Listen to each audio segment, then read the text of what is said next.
I want to show you how you can thread for a double needle or a twin needle. There's a little trick. Of course, you just need to have 2 threads, and take a look at the package that you are pulling the needle out. So this package says it is a 2.5 twin needle. So when I go into the security area, tell the machine what size of needle you're going to be using, and here's a little fun. It will actually take the stitch and show you what it's going to look like with 2 stitches. And so you can actually virtually see, isn't that neat, see what the stitch is going to be before you actually stitch it. Now there is a trick for threading, so I do want to do that first.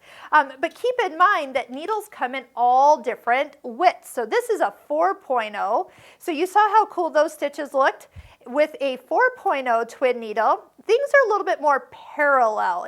They're not as exciting, I will tell you. The stitches more kind of beside themselves. Let me get to some fun stitches. How about the quilt menu? You can see they're more side by side, not so much integrated. So for the most dramatic decorative work with a twin needle, use a closer together. They come as a 1.6 or a 2.0. So somewhere in that range. I'm using a 2.5 today. So I'm going to put my needle in.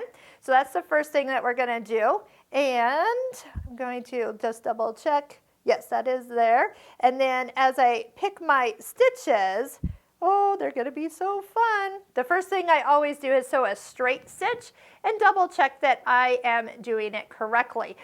Here is another thing. If there's thread in your machine, go ahead and take it off.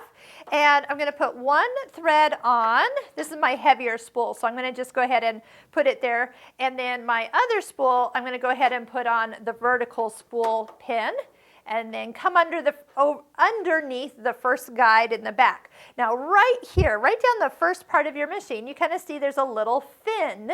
And what I'm going to do is take the thread, and I'm going to put 1 on one side and 1 on the other. I'm going to come down underneath. I'm going to give it a little tug back and forth here, little floss, make sure my threads went all the way down into those tension discs. And that's what that is.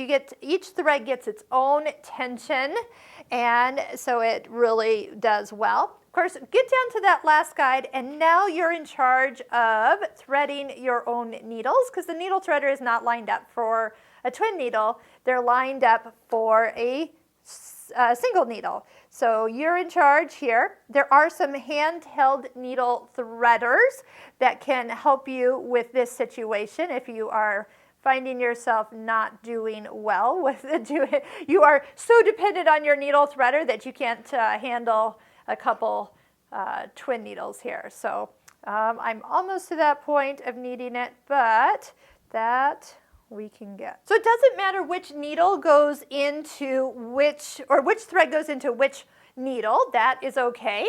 But I am going to just do a little stitching. You're going to tell pretty quickly if you are going to notice any issues. If everything's threaded right, there is going to be no issues.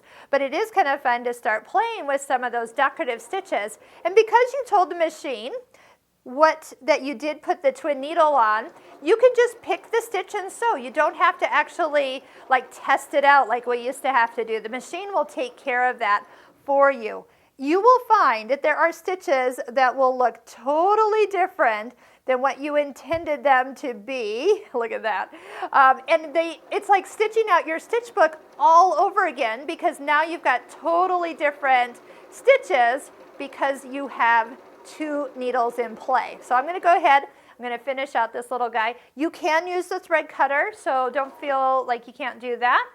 It will cut the thread, but look at how fun stitches can be when you stitch them out with a twin needle.